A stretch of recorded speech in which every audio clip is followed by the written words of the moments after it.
তো আজকের ভিডিওতে মূলত নির্বাচন সংক্রান্ত একটি বিষয় নিয়ে আলোচনা করব। আগের দিন রাত্রে কি কি কাজগুলোকে গুছিয়ে রাখবেন।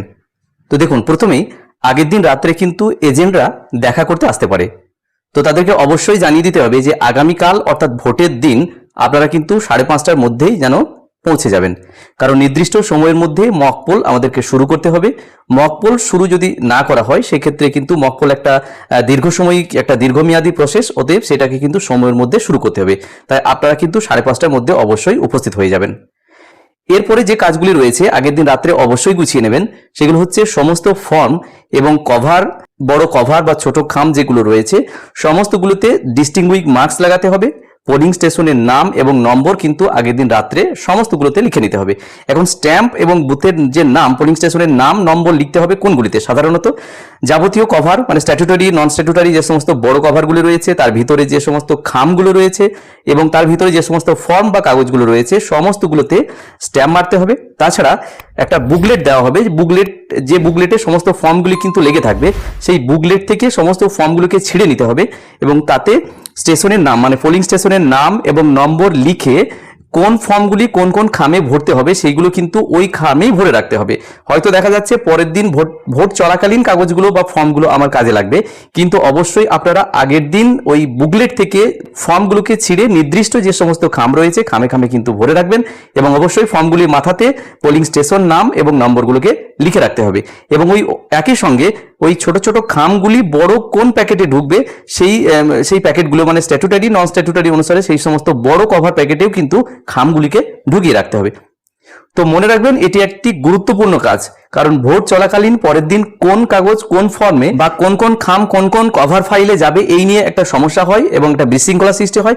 সুতরাং এই কাজটি আগের দিন যদি করে রাখা যায় তাহলে কিন্তু অনেক অনেক সহজ হয়ে যায়। তো আমি আমার অভিজ্ঞতা থেকে বলছি এটি অবশ্যই করে রাখবেন। কাগজগুলি অর্থাৎ নির্দিষ্ট যে ফর্ম সেই ফর্মগুলি নির্দিষ্ট খামে এবং খামগুলি নির্দিষ্ট বড় কভারে অবশ্যই ভরে রাখবেন। ভোটের দিন যখন কাজ করবেন ফর্মে লেখা বা খামে বা কভারে লেখা যে সমস্ত কাজগুলি করবেন ওই নির্দিষ্ট খাম থেকে বা নির্দিষ্ট কভার থেকে বার করে ফর্মগুলি লিখে আবার সেই খামেই এবং খামগুলি সেই কভারেই কিন্তু ভরে রাখবেন, না হলে কিন্তু হঠকারিতা এবং বিশৃঙ্খলা সৃষ্টি হবে। এরপর আসছি অ্যাড্রেস ট্যাগ। এখানে একটা জিনিস করা যেতে পারে, যেটা পুরনো অ্যাড্রেস ট্যাগ যেগুলি কন্ট্রোল ইউনিটে, ভিভিপ্যাটে বা ব্যালট ইউনিটে যে পুরনো অ্যাড্রেস ট্যাগগুলি লেগে থাকবে সেইগুলি কিন্তু দেখে দেখে নতুন অ্যাড্রেস ট্যাগগুলিকে লিখে নিতে হবে এবং সেখানে মেনশন থাকবে পোলিং স্টেশন নাম্বার এবং ballot unit number, control unit number, ভিভিপ্যাটের যে সিরিয়াল নাম্বার, এই নাম্বারগুলো কিন্তু পুরনোটাতেও মানে লেখা থাকবে।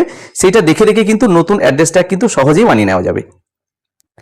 এরপরে করে রাখতে হবে এজেন্টদের এন্ট্রি পাস, সেইগুলোকে লিখে যেখানে যা লেখা সেগুলোকে লিখে স্ট্যাম্প সহ সেটা কিন্তু আগের দিন রেডি রাখতে হবে। স্পেশাল ট্যাগ ব্যবহার করার জন্য যে সমস্ত লেখাগুলো রয়েছে এবং তার সঙ্গে distinguished marks, polling station number, এই লেখার যে সমস্ত জায়গাগুলো রয়েছে মোদ্দা কথা সমস্ত লেখাগুলোকে আগের দিন লিখে রাখতে হবে। সেই সঙ্গে 17A গুরুত্বপূর্ণ, যেটা 17A অর্থাৎ ভোটার রেজিস্টার এবং সেই সঙ্গে ভোটার স্লিপ যেগুলো থাকবে সেইগুলিতেও কিন্তু স্ট্যাম্প লাগাতে হবে এবং বিশেষ করে ভোটার স্লিপগুলোতে কিন্তু লেখার যে কাজগুলি আগের দিন থাকবে সেই কাজগুলিকে করে স্ট্যাম্প সহ কিন্তু করে রাখতে হবে। এবং 17A অর্থাৎ ভোটার রেজিস্টারের প্রত্যেকটা পাতার নিচে যে সই থাকবে এবং স্ট্যাম্প থাকবে সেইগুলো কিন্তু আগের দিন অবশ্যই 1000 বা 1200 মতো কিন্তু করে রাখতে হবে, যাতে করে পরের দিন কিন্তু এটা সুবিধা হয়। এবার এএসডি ভোটার যদি থাকে তাহলে ফার্স্ট পোলিং এর মাধ্যমে সেগুলো মার্ক কপিতে যে সিরিয়াল নাম্বারে এগুলো রয়েছে সেগুলো পেন্সিল দিয়ে আগে থেকে আইডেন্টিফাই করে রাখতে হবে, কারণ এএসডি লিস্ট যেটা রয়েছে সেটা এজেন্টদেরকে পরের দিন হয়তো দেখাতে হতে পারে। তাই ফার্স্ট পোলিং এর মাধ্যমে আগের দিন মার্ক কপিতে সেই সিরিয়াল নাম্বারগুলিকে পেন্সিল দিয়ে অবশ্যই আইডেন্টিফাই করে রাখতে হবে। সুতরাং এক কথায় আগের দিন রাত্রে বেশি সংখ্যক কাজটি, সব থেকে বেশি কাজ যেগুলো রয়েছে এই কাজগুলি কিন্তু গুছিয়ে রাখতে হবে।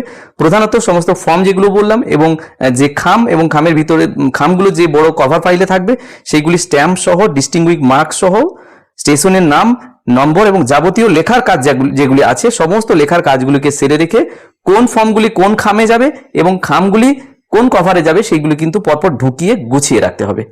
আশা করি ভিডিওটি যে সমস্ত পোলিং অফিসার আমরা রয়েছি আমাদের কাজে লাগবে। আমি আমার অভিজ্ঞতা থেকে এটা শেয়ার করলাম। ভিডিওটি প্রত্যেককে দেখার জন্য ধন্যবাদ। প্রত্যেকে ভালো থাকুন, সুস্থ থাকুন।